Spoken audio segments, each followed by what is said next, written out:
የሰባቱ ሊቃነ መላእክትን ድርሳን የያዘ ነው። በቆዳ ተሰፍቷል። ውሃ እንዳይነካው ላብ እንዳያበላሽ በቆዳ የተሰፋ ነው።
አምና የዛሬ ዓመት በሰርክ አደባባይ ላይ 43 ተለይቶ ዘንድሮ ደግሞ በተሻለ መልኩ አንደኛና ፍሪጅ አድርገዋል።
ድምፅህን በሰማሁ ጊዜ ተጨነቁ አለ። ድምፅህን ስሰማ ተቸገርኩ። ትእዛዝን አፍርሻለሁ። ድምፅህን ስሰማ ራቁቴን ስለሆንኩ ተሸሽጌአለሁ አለ። ራቁቴን ነኝ፣ የብርሃን ልብስ ርቆኛል።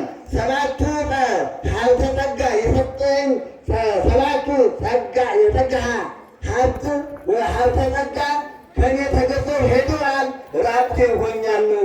ራቁቴን ስለሆንኩ ተደብቄአለሁ አለ። ለምን ትእዛዜን አፈረስኩ ይላል። ብትወዱኝ ትእዛዜን ጠብቁ ይላል። ምን ብትወዱኝም ትእዛዜን ጠብቁ። የምትወዱኝ እግዚአብሔር እኔን የምትወዱ ከሆኑ ትእዛዜን ጠብቁ ብሎ ነግሮናል።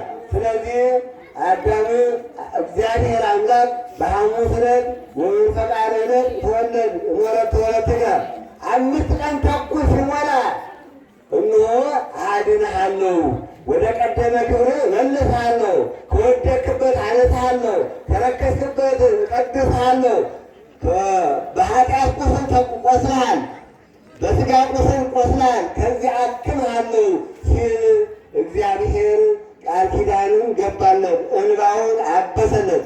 5 ቀን ተኩል ግን ስትኖር ጨለማ ይወርሃል፣ በሽታ ይፈራረቅብሃል፣ ሞት ይሰለጥንብሃል፣ ዲያብሎስ ይረግጥሃል፣ ሁሉ ነገር ያስፈርሃል፣ ጫካው ያስፈርሃል፣ ድንቅ አራዊት ያስፈርሃል፣